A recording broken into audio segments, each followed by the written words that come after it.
Hello friends, welcome to Rachana designer ಕುಚ್ಚು and maggam works. ಇವತ್ತಿನ ಈ ವಿಡಿಯೋದಲ್ಲಿ ಬಹಳಷ್ಟು ಜನ ಆನ್ಲೈನ್ ಎನ್ಕ್ವೈರಿ ಮಾಡುವಾಗ ಹೇಳುವಂತಹ ಒಂದು ಕ್ವಶನ್ಗಳು, ಅದಕ್ಕೆ ಆನ್ಸರ್ಗಳು ನಿಮಗೆ ಈ ವಿಡಿಯೋದಲ್ಲಿ ಸಿಗ್ತದೆ. ಎಲ್ಲಕ್ಕಿಂತ ಮೊದಲು ನಾನು ನನ್ನ ಪರಿಚಯ ಮಾಡ್ಕೊಳ್ತೇನೆ. ನನ್ನ ಹೆಸರು ಅನುಪಮಾ ವೆಂಕಟೇಶ್ ಅಂತ. ನಾನೊಂದು degree holder, fashion designing diploma holder ಹಾಗೂ ಆರಿ ವರ್ಕಿನ ಡಿಪ್ಲೊಮಾ ಕೋರ್ಸ್ನ ಹೋಲ್ಡರ್ ನಾನು. ನಾನು ಆರಿ ವರ್ಕಿನ ಕ್ಲಾಸ್ಗಳನ್ನು ಆನ್ಲೈನ್ ಹಾಗೂ ಆಫ್ಲೈನ್ ಕೊಡ್ತಾ ಇದ್ದೇನೆ. ನಾನು ರೀಸೆಂಟ್ಲಿ ಆನ್ಲೈನ್ ಆರಿ ಕ್ಲಾಸ್ಗಳನ್ನು ಸ್ಟಾರ್ಟ್ ಮಾಡಿದೆ. 2 ವರ್ಷದಿಂದ ನಾನು ಮಾಡ್ತಾ ಇದ್ದೇನೆ. ಬಹಳಷ್ಟು ಬ್ಯಾಚ್ಗಳನ್ನ ನಾನು ಟ್ರೈನ್ ಮಾಡಿದ್ದೇನೆ. ಆದರೂ ಇವಾಗ ಕೂಡ ಇನ್ಕ್ವೈರಿಗೆ ಬರುವ ಕಾಲ್ಗಳಲ್ಲಿ ಜನರು ಕೇಳ್ತಾರೆ, ಆರಿ ಆನ್ಲೈನ್ ಕ್ಲಾಸ್ ಅರ್ಥ ಆಗ್ತದಾ ಅಂತ.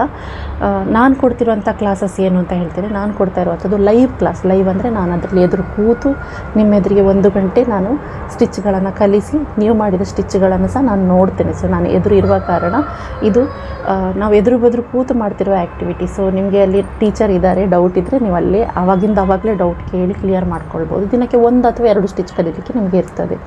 ಮತ್ತು ಈ ಆನ್ಲೈನ್ ಕ್ಲಾಸಿನ ಡ್ಯೂರೇಷನ್ ಎಷ್ಟು ಅಂತ, ಈ ಆನ್ಲೈನ್ ಕ್ಲಾಸುಗಳು 60 ಅವರ್ಸ್ ಮಿನಿಮಮ್ ನಮಗೆ ಬೇಕು. ಕೆಲವೊಮ್ಮೆ ಕ್ಲಾಸ್ನದ್ದು ಡ್ಯೂರೇಷನ್ ಜಾಸ್ತಿಯೇ ಹೋಗ್ತದೆ. ಸೊ 3 ತಿಂಗಳು ಅಂತ ನೀವು ಅಂದ್ಕೊಳ್ಳಿ. ಆನ್ಲೈನ್ ಕ್ಲಾಸ್ ಒಂದು 3 ತಿಂಗಳು ಇರ್ತದೆ ಅಂತ ನೀವು ಅಂದ್ಕೊಳ್ಬೋದು. ಅದರಲ್ಲಿ ನೀವು ಏನೆಲ್ಲ ಕಲಿತೀರಿ, ಫಸ್ಟ್ ಮಂತಲ್ಲಿ ನೀವು ಥ್ರೆಡ್ ವರ್ಕ್ ಕಲಿತು ಥ್ರೆಡ್ ವರ್ಕಿನ ಒಂದು ಬ್ಲೌಸನ್ನು ಮಾಡ್ತೀರಾ. ಮತ್ತು ನಿಮಗೆ ಬ್ಲೌಸ್ ಮಾಡ್ತಾ ಇರುವಾಗಲೇ ನಾನು ಟ್ರೇಸಿಂಗ್ ಟೆಕ್ನಿಕ್ಸನ್ನು ಎಲ್ಲವನ್ನು ಹೇಳಿಕೊಡ್ತೇನೆ. ಅಂದರೆ ಯಾವುದೇ ಫೋಟೋವನ್ನು ತಗೊಂಡು ಬಂದರೆ ಆ ಫೋಟೋದಲ್ಲಿದ್ದ ಡಿಸೈನನ್ನೇ ನೀವು ಡ್ರಾ ಮಾಡ್ಕೊಳ್ಳೋದು ಹೇಗೆ, ಟ್ರೇಸ್ ಮಾಡೋದು ಹೇಗೆ, ಅದನ್ನು ಬ್ಲೌಸಿಗೆ ಹಾಕೋದು ಹೇಗೆ, ಇದನ್ನೆಲ್ಲವನ್ನು ನಾನು ಆರಿ ಎಂಬ್ರಾಯ್ಡ್ರಿ ಬೇಸಿಕ್ ಕೋರ್ಸಲ್ಲೇ ನಿಮಗೆ ನಾನು ಕಲಿಸ್ತಾ ಇದ್ದೇನೆ. ಸೊ ಇದರಿಂದ ಏನಾಯಿತು, ಯಾವುದೇ ರೀತಿಯ ಕಸ್ಟಮರ್ ಆರ್ಡ್ರ್ಗಳನ್ನು ಬಂದಾಗ ನೀವು ಅಡ್ವಾನ್ಸ್ ಕೋರ್ಸ್ ಮಾಡಿಯೇ ಇದನ್ನು ಮಾಡಬೇಕಂತಿಲ್ಲ. ನೀವು ಬೇಸಿಕ್ ಕೋರ್ಸ್ನಲ್ಲಿ ಕಲಿತರೂ ಕೂಡ ನೀವು ಕಸ್ಟಮರ್ ಆರ್ಡರನ್ನು ಮಾಡುವ ಲೆವೆಲ್ಗೆ ತಯಾರಾಗ್ತೀರಿ. ಜ್ಯುವೆಲ್ಲರಿ ವರ್ಕನ್ನು ಕಲಿಸಿ ನಾನು ಜ್ಯುವೆಲ್ಲರಿ ವರ್ಕಲ್ಲಿ ಒಂದು ಬ್ಲೌಸನ್ನು ಮಾಡಿಸ್ತೇನೆ. ಇವಾಗ ಹೆಚ್ಚಿನ ಕಡೆಯಲ್ಲಿ ಏನಾಗ್ತಿದೆ ಅಂತ ಹೇಳಿದರೆ, ಖಾಲಿ ಬೀಡ್ ವರ್ಕನ್ನು ಕಲಿಸಿ ಆರಿ ವರ್ಕ್ ಅಂತ ಹೇಳಿ ಮೋಸ ಮಾಡಿ ಕಳಿಸ್ತಾ ಇದ್ದಾರೆ. ನಮ್ಮಲ್ಲಿ ಹಾಗಲ್ಲ, ಥ್ರೆಡ್ ವರ್ಕಿಗೂ ಈಕ್ವಲ್ ಇಂಪಾರ್ಟೆನ್ಸ್ ಇದೆ. ಥ್ರೆಡ್ ವರ್ಕನ್ನು ಕೂಡ ನಾನು ನೀಟಾಗಿ ಕಲಿಸ್ತಾ ಇದ್ದೇನೆ.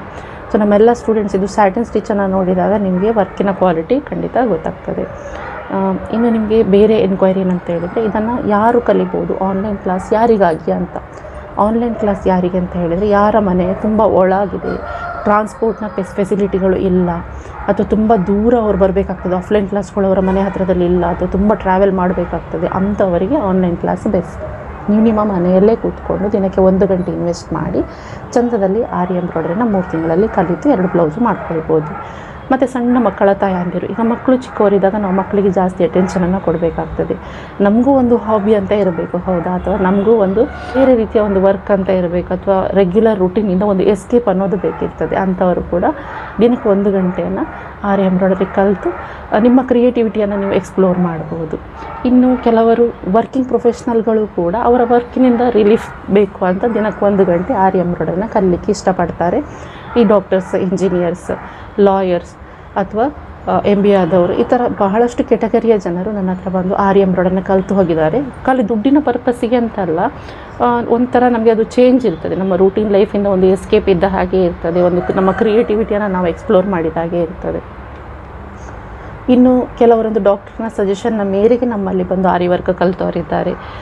ಕೆಲವರಿಗೆ ಆಂಗ್ಸೈಟಿ, ಡಿಪ್ರೆಷನ್, ಅಥವಾ ಯಾವಾಗಲೂ ಅವರೊಂಥರ ಒಂದು ಭಯದ ಸ್ಟೇಟಲ್ಲಿ ಇರುವಂಥವರು, ಅಥವಾ ಅವರಿಗೆ ಯಾವುದರಲ್ಲೂ ಫೋಕಸ್ ಮಾಡಲಿಕ್ಕೆ ಆಗ್ತಾಯಿಲ್ಲ, ಕಾನ್ಸಂಟ್ರೇಷನ್ ಬರ್ತಾ ಇಲ್ಲ, ಅಂಥವರು ಕೂಡ ಆರಿ ಎಂಬ್ರಾಯ್ಡರಿಯನ್ನು ಕಲೀಲಿಕ್ಕೆ ಬಂದರೆ ಪ್ರತಿಯೊಂದು ಸ್ಟಿಚ್ಚನ್ನು ಹಾಕುವಾಗ ನಾವು ಅದರಲ್ಲಿ ಎಷ್ಟು ಇನ್ವಾಲ್ವ್ ಆಗ್ತೇವೆ ಅಂದರೆ ನಮ್ಮ ಮೈಂಡ್ ಆಚೆ ಈಚೆ ಯಾವುದೇ ಬೇರೆ ಯೋಚನೆಯನ್ನು ಮಾಡೋದಿಲ್ಲ, ಅಷ್ಟು ಅದರಲ್ಲಿ ಕಾನ್ಸಂಟ್ರೇಷನ್ ಇರ್ತದೆ.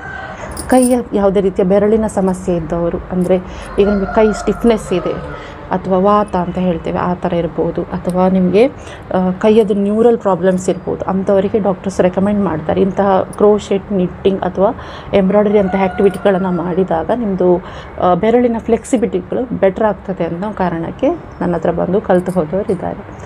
ಸೊ ಇದು ಒಂಥರ ಫುಲ್ಲಿ ನಿಮ್ಮನ್ನು ಎಂಗೇಜ್ ಆಗಿ ಆ 1 ಗಂಟೆ ಅದೇ ಸ್ಟಿಚ್ಚಿನ ಒಳಗೆ ಇನ್ವಾಲ್ವ್ ಮಾಡುವಂತಹ ಒಂದು ಆರ್ಟ್, ನಿಮ್ಮ ಒಂದು ಕ್ರಿಯೇಟಿವಿಟಿ, ನಿಮ್ಮ ಪೊಟೆನ್ಷಿಯಲನ್ನು ಹೊರಗೆ ತೆಗೆಯುವಂತಹ ಒಂದು ಆರ್ಟ್.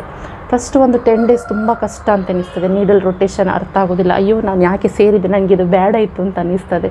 ಮತ್ತು ಒಂದು 10 ದಿನದ ನಂತರ ನೀವು ಪ್ರಾಮಾಣಿಕವಾಗಿ ಪ್ರಯತ್ನ ಮಾಡಿದ್ರಿ ಅಂತಾದರೆ ಆರಿ ಎಂಬ್ರಾಯ್ಡ್ರಿ ನಿಮಗೆ ಒಲಿತದೆ. ಈ ಥರ. ಇನ್ನೊಂದು ಕ್ವಶನ್ ಕೇಳಿದ್ದು, ಏಜ್ ಲಿಮಿಟ್ ಇದೆಯಾ ಅಂತ. ಏಜ್ ಲಿಮಿಟ್ ಇಲ್ಲ, ನಿಮಗೆ ಇಂಟ್ರೆಸ್ಟ್ ಇರಬೇಕು ಕಲೀಲಿಕ್ಕೆ. ನನಗೆ ಬಂದಂಥ ಎಲ್ಲರಿಗಿಂತ ಸಣ್ಣ ಸ್ಟೂಡೆಂಟ್ ನಂದಿನಿ ಅಂತ 10 ಇಯರ್ಸ್ ಓಲ್ಡ್ ಹುಡುಗಿ, ಹೈದ್ರಾಬಾದ್ನ ಹುಡುಗಿ ಕಲ್ತು 2 ಚಂದದ ಬ್ಲೌಸ್ ಮಾಡಿ ಅಕ್ಕನಿಗೆ ಕೊಟ್ಟಿದ್ಲು. ಆನಂತರ ಉಷಾ ಗುರುರಾಜ್ ಭಟ್ ಅಂತ 65 ಇಯರ್ಸ್ನ ಲೇಡಿ ಒಟ್ಟು ಕಲಿತು ಸೊಸೆಂದ್ರಿಗೆ 2 ಚಂದದ ಬ್ಲೌಸ್ ಮಾಡಿ ಕೊಟ್ಟಿದ್ದಾರೆ. ಎಲ್ಲರಿಗಿಂತ ಆ ಬ್ಯಾಚಲ್ಲಿ ಚೆನ್ನಾಗಿ ಬ್ಲೌಸ್ ಮಾಡಿ ಕೊಟ್ಟಿದ್ದಂದರೆ ಅವರೇ. ಸೊ ನಿಮಗೆ ಒಂದನೇದಾಗಿ ಆರಿ ಎಂಬ್ರಾಯ್ಡ್ರಿ ಕಷ್ಟ ಇದೆ. ಇದನ್ನು ಕಲೀಲಿಕ್ಕೆ ನಿಮಗೆ ಸ್ವಲ್ಪ ಫ್ರೀ ಟೈಮ್ ಬೇಕು. ನೀವು ಖಾಲಿ ಕ್ಲಾಸಲ್ಲಿ ಕೂತು 1 ಅವರ್ ಕಲಿತ್ರೆ ಸಾಕಾಗೋದಿಲ್ಲ. ಅದರ ನಂತರ ಪ್ರಾಕ್ಟೀಸು ಹೋಮ್ವರ್ಕ್ ಎಲ್ಲ ಮಾಡಲಿಕ್ಕಿರ್ತದೆ. ಎರಡನೇದು, ನೀವು ಇದಕ್ಕೆ ಹೆಚ್ಚು ಟೈಮ್ ಕೊಟ್ಟಷ್ಟು ಇದು ನಿಮಗೆ ಬೇಗ ಪ್ರಾಕ್ಟೀಸ್ ಆಗಿ ಬೇಗ ಹೊಲಿತದೆ. ಮೂರನೇದು ಪ್ಯಾಷನ್, ನಾನು ಮಾಡಬೇಕು, ನನಗೆ ಇದು ಬೇಕು, ಅಥವಾ ನಾನೊಂದು 2 ಬ್ಲೌಸ್ ಮಾಡಿ ಹಾಕ್ಕೊಂಡು ಹೋಗಬೇಕು, ಅಥವಾ ಕಸ್ಟಮರಿಗೆ ವರ್ಕ್ ಮಾಡಿ ಕೊಡಬೇಕು, ಅರ್ನ್ ಮಾಡಬೇಕು ಅನ್ನೋದಿದ್ರೆ ಖಂಡಿತ ನಿಮಗೆ ಈ ವಿದ್ಯೆ ಬೇಗ ಹೊಲಿತದೆ. ಇನ್ನೂ ಕ್ವಶನ್ ಕೇಳ್ತಾರೆ, ಒಂದು ಬ್ಲೌಸ್ ಮಾಡಲಿಕ್ಕೆ ಎಷ್ಟು ಟೈಮ್ ಹಿಡಿತದೆ ಅಂತ. ಈಗ ಬಿಗಿನರ್ಸ್ ಮೊದಲನೇ ಬ್ಲೌಸನ್ನು ಮಾಡ್ತಾಯಿದ್ರಿ, ಥ್ರೆಡ್ ವರ್ಕ್ ಮಾಡ್ತಾಯಿದ್ರಿ, ಅದು ಸೂಪರ್ ಸ್ಲೋ ಇರ್ತದೆ. ನಮ್ಮದು ಆಫ್ಲೈನ್ ಕ್ಲಾಸಲ್ಲಿ ಕಲಿಯುವವರು 1 ವಾರದಲ್ಲಿ 1 ಬ್ಲೌಸನ್ನು ಮಾಡ್ತಾರೆ. ಅದರಲ್ಲಿ 4 ದಿನ ಬ್ಯಾಕ್ ನೆಕ್ ಮಾಡಲಿಕ್ಕೆ ಬೇಕು, 1 ದಿನ ಫ್ರಂಟ್ ನೆಕ್ ಮಾಡಲಿಕ್ಕೆ, 2 ದಿನ 2 ಸ್ಲೀವ್ಸ್ ಮಾಡಲಿಕ್ಕೆ ಬೇಕಾಗ್ತದೆ. ಆನ್ಲೈನಿನವರಿಗೆ 1 ತಿಂಗಳು ಸಿಗ್ತದೆ ಒಂದು ಬ್ಲೌಸ್ ಮಾಡಲಿಕ್ಕೆ. ಮತ್ತು ಈಗ ದೇವರು ನಮಗೆಲ್ಲರಿಗೂ 24 ಗಂಟೆ ಟೈಮ್ ಸೇವ್ ಕೊಟ್ಟಿದ್ದಾರೆ. ಬಟ್ ನೀವು ಪರ್ ಡೇ ನಿಮಗೆ ಎಷ್ಟು ಹೊತ್ತು ಸಿಗ್ತದೆ, ನಿಮ್ಮ ಮನೆ ಕೆಲಸ, ಮಕ್ಕಳನ್ನು ಓದಿಸೋದು, ಅವರನ್ನು ಆ ಕ್ಲಾಸ್ ಈ ಕ್ಲಾಸಿಗೆ ಕರ್ಕೊಂಡು ಹೋಗೋದು, ಬರೋದು, ನೆಂಟರು, ಇಷ್ಟರು, ಇದೆಲ್ಲದರ ಮಧ್ಯೆ ನೀವು ದಿನಕ್ಕೆ ಎಷ್ಟು ಗಂಟೆಗಳನ್ನು ಬ್ಲೌಸ್ ಮಾಡಲಿಕ್ಕೆ ತೆಗೆದಿಡ್ತಾ ಇದ್ದೀರಿ ಅನ್ನೋದು ಮೈನ್ ಕ್ವಶನ್. ಈಗ ಪರ್ ಡೇ ನೀವು 3 ರಿಂದ 4 ಗಂಟೆ ಕೊಡಲಿಕ್ಕೆ ಸಾಧ್ಯ ಇದ್ದರೆ ನಿಮಗೆ ಎವರೇಜ್ ಒಂದು ನಾರ್ಮಲ್ ಮೀಡಿಯಮ್ ಕಾಂಪ್ಲಿಕೇಶನ್ ಇರುವಂತಹದ್ದು ಒಂದು ಬ್ಲೌಸು ನಿಮಗೆ 19 ಅವರ್ಸಲ್ಲಿ ಮುಗೀತದೆ.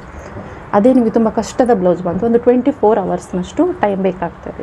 ಸೊ ನೀವು ಎಷ್ಟು ಸ್ಪೀಡಲ್ಲಿ ವರ್ಕ್ ಮಾಡ್ತೀರಿ, ಅಥವಾ ನೀವು ಕೂತಲ್ಲಿಂದ ಏಳದೆ ಎಷ್ಟು ಅವರ್ಸ್ ಡೆಡಿಕೇಶನ್ ಕೊಡಲಿಕ್ಕೆ ಸಾಧ್ಯ, ಅದರ ಮೇಲೆ ನಿಮ್ಮ ಸ್ಪೀಡ್ ಇನ್ಕ್ರೀಸ್ ಆಗ್ತಾ ಹೋಗ್ತದೆ. ಸೊ ಇದು ಕಂಪ್ಲೀಟ್ಲಿ ಇಂಡಿವಿಜುವಲ್, ಪ್ರತಿಯೊಬ್ಬರ ಮೇಲೆ ಡಿಪೆಂಡ್. ಪ್ರತಿಯೊಬ್ಬರ ಮನೆ ಸಿಚುವೇಶನ್ ಬೇರೆ ಇರ್ತದೆ. ನಂಬರ್ ಆಫ್ ಅವರ್ಸ್ ಅವರು ಆರಿ ರಿಂಗನ್ನು ಹಿಡ್ಕೊಂಡು ಕೂತ್ಕೊಳ್ಳುವ ಟೈಮ್ ಏನಿದೆ ಅದರ ಮೇಲೆ ಫಸ್ಟ್ ಬ್ಲೌಸು ಡಿಪೆಂಡ್. ಮತ್ತು ಫಸ್ಟ್ ಬ್ಲೌಸ್ ಯಾವಾಗಲೂ ಸ್ಲೋನೇ ಇರುವಂಥದ್ದು, ಥ್ರೆಡ್ ವರ್ಕ್ ಆದ ಕಾರಣ. ಬೀಡ್ ವರ್ಕಿನ ಬ್ಲೌಸ್ಗಳನ್ನು ಮೂರು ದಿನದಲ್ಲಿ ಯೂಶ್ವಲಿ ಸ್ಟೂಡೆಂಟ್ಸ್ ಮಾಡಿ ಕಂಪ್ಲೀಟ್ ಮಾಡ್ತಾರೆ. ಸೊ ಥ್ರೆಡ್ ವರ್ಕ್ ಅವರಿಗೆ ಫಸ್ಟ್ ಬ್ಲೌಸ್ ಒಂದು 7 ಡೇಸ್ ತೊಗೊಳ್ತದೆ ಅಂತ ಅಂದ್ಕೊಳ್ಳಿ. ಆನಂತರ 3-4 ಬ್ಲೌಸ್ ಮಾಡಿದ ನಂತರ ಸ್ವಲ್ಪ ನಾವು ಫಾಸ್ಟ್ನೆಸ್, ನೀಡಲ್ ರೊಟೇಷನ್ ಎಲ್ಲ ಇನ್ಕ್ರೀಸ್ ಆಗಿ ಅವರು ಅದನ್ನು ಒಂದು 3 ದಿನದಲ್ಲಿ ಫಿನಿಷ್ ಮಾಡಲಿಕ್ಕೆ ಕಲಿತಾರೆ. ಮತ್ತೊಂದು 10 ಬ್ಲೌಸ್ ಆದ ನಂತರ 2 ದಿನಕ್ಕೊಂದು ಬ್ಲೌಸ್ ಮಾಡೋ ಲೆವೆಲ್ಗೆ ನಮ್ಮ ಲೇಡೀಸ್ ತಯಾರಾಗ್ತಾರೆ. ಹೆಚ್ಚಿನವರಿಗೆ ಕಲಿತಾ ಇರುವಾಗಲೇ ಕಸ್ಟಮರ್ ಆರ್ಡ್ರಸ್ ಎಲ್ಲ ಬಂದಿದೆ. ನಾನು ಒಂದು ವಿಡಿಯೋ ಹಾಕ್ತೇನೆ ನೋಡಿ.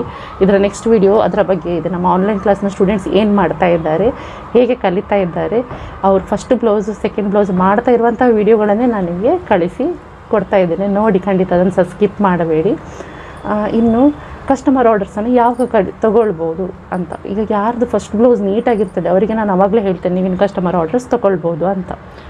ಮತ್ತು ಕೆಲವರಿಗೆ 2-3 ಬ್ಲೌಸ್ ಮಾಡಿದ ನಂತರ ನೀಟ್ನೆಸ್ ಫಿನಿಶಿಂಗ್ ಬರ್ತದೆ, ಅಂಥವರಿಗೂ ಆ ನಂತರ ತಗೊಳ್ಳಿ ಅಂತ ಹೇಳ್ತೇನೆ. ಮತ್ತು ನಿಮಗೆ ಒಂದು ಕಾನ್ಫಿಡೆನ್ಸ್ ಬರಬೇಕು ಅಂತಾದರೆ ಮಿನಿಮಮ್ ನೀವು 3 ರಿಂದ 4 ಬ್ಲೌಸ್ ಮಾಡಬೇಕು. ಆವಾಗಲೇ ನಿಮಗೆ ಕಾನ್ಫಿಡೆನ್ಸ್ ಬರುವಂಥದ್ದು. ರೆಗ್ಯುಲರ್ ಆಗಿ ನೀವು ನಿಮ್ಮ ಬ್ಲೌಸ್ ವರ್ಕ್, ನಿಮ್ಮ ಮನೆಯವ್ರದ್ದು ಬ್ಲೌಸ್ ವರ್ಕ, ಫ್ರೆಂಡ್ಸ್ ಇದ್ದ ಯಾರು ಕೊಡ್ತೇನೆ ಅಂತ ಹೇಳ್ತಾರೆ ಅವ್ರು ತೊಗೊಂಡು ವರ್ಕನ್ನು ಮಾಡಲಿಕ್ಕೆ ಹಠಕಟ್ಟಿ ಮಾಡಿ, ಆವಾಗ ನಿಮಗೆ ಫಾಸ್ಟ್ನೆಸ್ ಕೂಡ ಬರ್ತದೆ, ನೀಟ್ನೆಸ್ ಕೂಡ ಬರ್ತದೆ. ಸೊ ಕಸ್ಟಮರನ್ನು ಆರ್ಡರ್ಸನ್ನು ತೊಗೊಳ್ಳಿಕ್ಕೆ ನೀಟಾಗಿ ಬಂದಾಗ, ಈಗ ನೀವೊಂದು ಕಸ್ಟಮರ್ ಆಗಿ ಆಲೋಚನೆ ಮಾಡಿ, ಈ ಥರದ ಬ್ಲೌಸ್ ವರ್ಕನ್ನು ನನಗೆ ಯಾರಾದರೂ ಮಾಡಿಕೊಟ್ರೆ ನಾನು ಇದನ್ನು ಅಕ್ಸೆಪ್ಟ್ ಮಾಡ್ತೇನೆ ಅಂತ. ಆ ಲೆವೆಲ್ಗೆ ನಿಮ್ಮ ಪರ್ಫೆಕ್ಷನ್ ಇರಬೇಕು. ಸೊ ನೀವು ಆ ಲೆವೆಲ್ಗೆ ನಿಮ್ಮನ್ನು ಟ್ರೈನ್ ಮಾಡಿಕೊಂಡು ಪರ್ಫೆಕ್ಟಾಗಿ ಕಲಿಬೇಕು. ಇಲ್ಲಿ ಇನ್ನೊಂದು ಸೆನ್ಸಿಟಿವ್ ಟಾಪಿಕ್ ಇದೆ, ಯಾರ ಹತ್ರ ಆರಿ ಎಂಬ್ರಾಯ್ಡರಿಯನ್ನು ಕಲಿಬೇಕು ಅಂತ. ನೀವು ಆರಿ ಎಂಬ್ರಾಯ್ಡರಿ ಇರ್ಬೋದು ಅಥವಾ ಯಾವುದೇ ಒಂದು ಕೋರ್ಸ್ ಇರ್ಬೋದು, ನೀವು ಯಾರ ಹತ್ರ ಕಲಿಬೇಕು, ಯಾರು ಚೆನ್ನಾಗಿ ಹೇಳಿಕೊಡ್ತಾರೆ ಅಂತ. ಇದಕ್ಕೆ ನನ್ನ ಆನ್ಸರ್ ಅಂತ ಹೇಳಿದ್ರೆ, ಯಾರು ಪ್ರತಿನಿತ್ಯ ವರ್ಕನ್ನು ಕಸ್ಟಮರಿಗೆ ಮಾಡಿ ಕೊಡ್ತಾ ಇದ್ದಾರೋ ಅವರಿಗೆ ಹೆಚ್ಚು ನಾಲೆಜ್ ಇರ್ತದೆ. ಯಾರು 60 ಸ್ಟಿಚ್ಚನ್ನು ಕಲಿತು ಅದೇ 60 ಸ್ಟಿಚ್ಚನ್ನು ಇನ್ನೊಬ್ಬರಿಗೆ ಹೇಳಿಕೊಡಲಿಕ್ಕೆ ಹೊರಡ್ತಾರೋ ಅವರಿಗೆ ಅಷ್ಟೊಂದು ನಾಲೆಜ್ ಇರೋದಿಲ್ಲ, ಪ್ರಾಕ್ಟಿಕಲ್ ನಾಲೆಜ್ ಇರೋದಿಲ್ಲ. ಈಗೊಂದು ಬ್ಲೌಸ್ ಮಾಡಲಿಕ್ಕೆ ಹೊರಟ್ರೆ ಅದಕ್ಕೆ ಏನು ಮೆಟೀರಿಯಲ್ ಬೇಕು, ಎಷ್ಟು ಗ್ರಾಮ್ಸ್ ಬೇಕು, ಎಷ್ಟು ದಿನದಲ್ಲಿ ಅದನ್ನು ಕಂಪ್ಲೀಟ್ ಮಾಡ್ಬೋದು, ಇದರದ್ದು ಪ್ರೈಸ್ ರೇಂಜ್ ಎಷ್ಟು, ಇಂಥದನ್ನೆಲ್ಲ ಹೇಳಲಿಕ್ಕೆ ನಿಮಗೆ ಬರೋದು ಯಾವಾಗ, ನೀವು ಒಂದಷ್ಟು ಬ್ಲೌಸ್ಗಳನ್ನು ಮಾಡಿದಾಗ ನಿಮಗೆ ಆ ನಾಲೆಜ್ ಸಿಗ್ತದೆ. ಈ ನಾಲೆಜ್ ಯಾರಿಗಿರ್ತದೆ, ಯಾರು ಪ್ರತಿನಿತ್ಯ ಆ ವರ್ಕನ್ನು ಮಾಡಿಕೊಡ್ತಾರೋ ಅವರಿಗೆ ಮಾತ್ರ ಆ ನಾಲೆಜ್ ಇರ್ತದೆ. ಇಲ್ಲಾಂದರೆ ನೀವು ಹೋಗಿ ಅವರ ಹತ್ರ ಒಂದಷ್ಟು ಸ್ಟಿಚ್ಗಳನ್ನು ಕಲಿತು ಬರ್ತೀರಿ, ಅಷ್ಟೊತ್ತಿಗೆ ಟ್ರೆಂಡ್ ಬೇರೆನೋ ಬಂದಿರ್ತದೆ. ಯಾರು ಪ್ರತಿನಿತ್ಯ ವರ್ಕನ್ನು ಬೇರೆಯವರಿಗೆ ಹಾಕಿ ಕೊಡ್ತಾ ಇರ್ತಾರೋ, ಆರಿ ವರ್ಕನ್ನು ಪ್ರತಿನಿತ್ಯ ಕಸ್ಟಮರ್ಗೆ ಮಾಡಿ ಕೊಡ್ತಾ ಇರ್ತಾರೋ ಅವರಿಗೆ ಲೇಟೆಸ್ಟ್ ಟ್ರೆಂಡ್ ಏನು ಅಂತ ಗೊತ್ತಿರ್ತದೆ. ಸ್ಟೂಡೆಂಟ್ಸ್ಗೆ ಲೇಟೆಸ್ಟ್ ಡಿಸೈನ್ಗಳನ್ನೇ ಹಾಕಿಸ್ತಾರೆ. ಅಥವಾ ಹೊಸತು ಸ್ಟಿಚ್ಗಳು ಬಂದಾಗ ನಾನು ವಿಡಿಯೋ ಮಾಡಿ ಯೂಟ್ಯೂಬಲ್ಲಿ ಹಾಕ್ತೇನೆ. ಸೊ ಅದೆಲ್ಲ ನನ್ನ ಸ್ಟೂಡೆಂಟ್ಸ್ಗಳಿಗೆ ಸಿಕ್ಕುವಂಥದ್ದು ಎಕ್ಸ್ಟ್ರಾ ಬೆನಿಫಿಟ್. ಇದನ್ನು ನಿಮಗೆ ಬೇರೆ ಯಾರು ಕೊಡಲಿಕ್ಕೆ ಆಗೋದಿಲ್ಲ. ಯಾರು ಕಸ್ಟಮರ್ ವರ್ಕ್ ಮಾಡ್ತಾರೆ ಅವ್ರ ಹತ್ರ ನೀವು ಕಲಿಯೋದು ಯಾವಾಗಲೂ ಬೆಸ್ಟ್ ಅಂತ ನಾನು ಹೇಳ್ತೇನೆ. ಮತ್ತು ಇನ್ನೊಂದು, ಎಲ್ಲಿ 500 ರೂಪಾಯಿ ಕಮ್ಮಿ ಉಂಟು ಅಂತ ಹೇಳಿ ಜನರ ಹಾಗೆ ಕಂಪೇರ್ ಮಾಡ್ತಾರೆ. ಒಂದು 3-4 ದಿಕ್ಕಲ್ಲಿ ವಿಚಾರಿಸ್ತಾರೆ, ಎಲ್ಲಿ ಒಂದು 500 ರೂಪಾಯಿ ಕಮ್ಮಿ ಇದೆ ಅಲ್ಲಿಗೆ ಹೋಗ್ತಾರೆ. ಆ 500 ರೂಪಾಯಿ ಕಮ್ಮಿ ಇದೆ ಅಂತ ನೀವು ಹೋದರೆ ನಿಮಗೆ ನಾಲೆಜಲ್ಲಿ ವ್ಯತ್ಯಾಸ ಆಗ್ತದೆ. ಸೊ ನೀವು ಕಲಿಯೋದ್ರಲ್ಲಿ ಕ್ವಾಲಿಟಿಯಲ್ಲಿ ಕೂಡ ಕಾಂಪ್ರಮೈಸ್ ಆಗಬೇಕಾಗ್ತದೆ. ಈಗ ನಾನೇ ಎಷ್ಟೋ ಜನ ಸ್ಟೂಡೆಂಟ್ಸನ್ನು ನೋಡ್ತಾ ಇದ್ದೇನೆ, ಹಲವಾರು ಕಡೆ ಹೋಗಿ ಕಲಿತು ರೆಕಾರ್ಡೆಡ್ ವೀಡಿಯೋಸನ್ನು ತಗೊಂಡು ಅಥವಾ ಬೇರೆ ಕಡೆಯಲ್ಲಿ ಕಲಿತು ಮೋಸ ಹೋಗಿ ನನ್ನ ಹತ್ರ ಬರ್ತಾರೆ.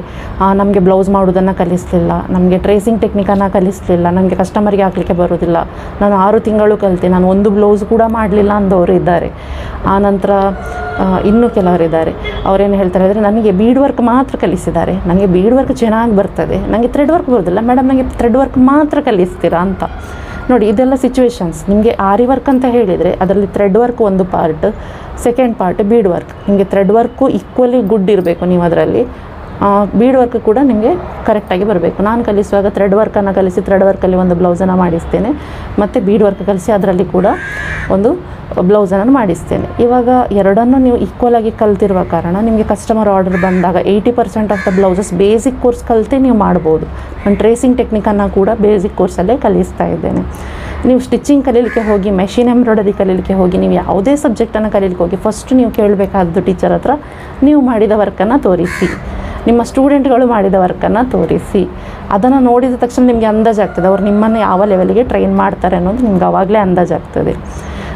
ಈಗ ನಾನು ನೆಕ್ಸ್ಟ್ ವೀಡಿಯೋದಲ್ಲಿ ನನ್ನ ಆನ್ಲೈನ್ ಸ್ಟೂಡೆಂಟ್ಸ್ ಮಾಡಿದ ವರ್ಕ್ಗಳನ್ನೆಲ್ಲ ಅಪ್ಲೋಡ್ ಮಾಡ್ತೇನೆ. ನೀವು ನೋಡಿ ನಿಮ್ಗೆ ಅರ್ಥ ಆಗ್ತದೆ. ನಮ್ಮ ಸ್ಟೂಡೆಂಟ್ಸ್ ಇದು ಫಸ್ಟ್ ಬ್ಲೌಸು ಸೆಕೆಂಡ್ ಬ್ಲೌಸನ್ನೇ ನಾನು ಹಾಕ್ತಾಯಿದ್ದೇನೆ. ನಾನು ಅವ್ರದ್ದು ಕಸ್ಟಮರ್ ವರ್ಕ್, ಕೆಲವರಿಗೆ ಕಲಿತಾ ಇರುವಾಗಲೇ ಕಸ್ಟಮರ್ ವರ್ಕ್ ಬರ್ತದೆ, ಯಾಕಂದರೆ ಅವ್ರು ಅಷ್ಟು ನೀಟಾಗಿ ಕಲಿತಾರೆ. ಸೊ ಕಸ್ಟಮರ್ ವರ್ಕಿದ್ದು ಸಹ ವೀಡಿಯೋ ಉಂಟು, ಅದರಲ್ಲಿ ನೀವು ನೋಡ್ಬೋದು. ಸೊ ಅಥೆಂಟಿಕ್ಕಾಗಿ ನಿಜ ಯಾರು ಮಾತಾಡ್ತಾರೆ ಅವರಲ್ಲಿಗೆ ಹೋಗಿ ಅಷ್ಟೇ. ಮತ್ತು ನಿಮ್ಮ 1 ರೂಪಾಯಿ ಕೂಡ ತುಂಬಾ ವ್ಯಾಲ್ಯೂಯೇಬಲ್. ನೀವು ಯಾರ ಹತ್ರನೇ ಕಲೀರಿ, ಏನೇ ಕಲೀರಿ, ಆ 1 ರೂಪಾಯಿ ವ್ಯಾಲ್ಯೂಬಲ್. ಮನೆಯವರು ನಿಮ್ಮ ಮೇಲೆ ನಂಬಿಕೆ ಇಟ್ಟು ಕಳಿಸಿರ್ತಾರೆ, ಹೌದಾ? ಸೊ ನೀವು ಕಲಿತು ಅದನ್ನು ಮುಂದುವರಿಸ್ಕೊಂಡು ಹೋಗುವಾಗಿರಬೇಕು, ಅಥವಾ ಅದು ನಿಮಗೆ ಯೂಸ್ ಆಗಬೇಕು. ನಿಮ್ಮ ಬ್ಲೌಸ್ಗಳೊಂದೆರಡು ಮಾಡ್ಕೊಳ್ಬೇಕು, ಕಸ್ಟಮರಿದ್ದ ಮನೆಯವರದ ಮಾಡಿಕೊಟ್ರೆ ನೀವು ಒಂದು ವಿದ್ಯೆ ಕಲಿತೋದಕ್ಕೆ ಸಾರ್ಥಕ. ಸೊ ನನ್ನ ಆನ್ಲೈನ್ ಅಥವಾ ಆಫ್ಲೈನ್ ಕ್ಲಾಸ್ಗೆ ನೀವು ಜಾಯ್ನ್ ಆಗ್ತಿರಾದರೆ ಇಲ್ಲಿ ಕೊಟ್ಟ ನಂಬರಿಗೆ ನೀವು ಕಾಲ್ ಮಾಡ್ಬೋದು, ಮೆಸೇಜ್ ಹಾಕ್ಬೋದು, ಎನ್ಕ್ವೈರಿ ಮಾಡ್ಬೋದು ಅಥವಾ ಕಾಲ್ ಮಾಡ್ಬೋದು. ಸೊ ನೀವು ಆಲ್ವೇಸ್ ಯು ಆಸ್ಕ್ ಕ್ವಶನ್ಸ್, ಕೇಳಬೇಕು. ನಾನು ಇಷ್ಟು ಹಣ ಕೊಡ್ತಾ ಇದ್ದೇನೆ, ನನಗೆ ಏನು ಸಿಗ್ತಾ ಇದೆ ಇದರ ಬದಲಿಗೆ ಅಂತ ಕೇಳಬೇಕಾಗ್ತದೆ, ಕೇಳಬೇಕು. ಮತ್ತು ಆನ್ಲೈನ್ ಕ್ಲಾಸಲ್ಲಿ ಇನ್ನೂ ಕೆಲವರದ್ದು ಒಂದು ಎನ್ಕ್ವೈರಿ ಇರ್ತದೆ. ಏನಂತ ಹೇಳಿದರೆ, ನಾನು ಕೆಲವು ದಿನ ಬರ್ತೇನೆ, ಕೆಲವು ದಿನ ಬರೋದಿಲ್ಲ, ಆಗ್ತದೆ ಅಂತ. ಹಾಗೆ ಆಗೋದಿಲ್ಲ. ನೀವು ಒಂದು ಸಾರಿ ಒಂದು ಕೋರ್ಸಿಗೆ ಎನ್ರೋಲ್ ಮಾಡಿದಿರಿ ಅಂತಾದರೆ ಆ ಕೋರ್ಸ್ ಕಂಪ್ಲೀಟ್ ಆಗುವವರೆಗೆ ನೀವು ಕಮಿಟ್ಮೆಂಟ್ ಕೊಟ್ಟು ಕಲಿಬೇಕಾಗ್ತದೆ. ನೀವು ರಜೆ ಹಾಕಿ ತಿರುಗೋದು, ಅರ್ಧಂಬರ್ಧ ಕಲಿಯೋದು, ಆಮೇಲೆ ಟೀಚರ್ ಕಲಿಸಲಿಲ್ಲ ಅಂತ ಹೇಳೋದು, ಇಂಥದ್ದೆಲ್ಲ ತುಂಬ ಜನ ಮಾಡ್ತಾರೆ. ಸೊ ನಿಮಗೆ ಒಂದು ಕ್ಲಾರಿಟಿ ಇರಬೇಕು, ನನಗೆ ಈ ಕೋರ್ಸ್ ಬೇಕು, ನಾನು ಇಷ್ಟು ದಿನದಲ್ಲಿ ಈ ಕೋರ್ಸನ್ನು ಫಿನಿಷ್ ಮಾಡ್ತೇನೆ, ಹಠ ಕಟ್ಟಿ ನಾನು ಇದನ್ನು ಕಲಿತೇನೆ ಅನ್ನೋ ಒಂದು ಮೈಂಡ್ಸೆಟ್ ನಿಮಗೆ ಇದ್ದರೆ ಯಾವ ಟೀಚರ್ ಹತ್ರ ನೀವು ಕಲಿತರೂ ನಿಮಗೆ ಆ ವಿದ್ಯೆ ಒಲಿತದೆ. ಸೊ ಇನ್ನೂ ಏನಾದರೂ ಡೌಟ್ ಇದ್ದರೆ ಆ ಕಮೆಂಟ್ ಬಾಕ್ಸಲ್ಲಿ ನನಗೆ ಹಾಕಿ, ನಾನು ರಿಪ್ಲೈ ಮಾಡ್ತೇನೆ. ಮತ್ತು ಮೊದಲು ಕೇಳಿದಂತಹ ವೀಡಿಯೋಗಳನ್ನು 1 by 1 ನಾನು ಪುರ್ಸೊತ್ತಿದ್ದಾಗ ಶೂಟ್ ಮಾಡಿ ಹಾಕ್ತೇನೆ. ಇನ್ನೂ ಏನಾದರೂ ಕ್ವೇರೀಸ್ ಇದ್ದರೆ ಖಂಡಿತ ಕಮೆಂಟ್ ಬಾಕ್ಸಲ್ಲಿ ಡಿಸ್ಕಸ್ ಮಾಡಿ. ಇಷ್ಟು ಹೊತ್ತು ಈ ವಿಡಿಯೋವನ್ನು ನೋಡಿದ್ದಕ್ಕಾಗಿ ಧನ್ಯವಾದಗಳು.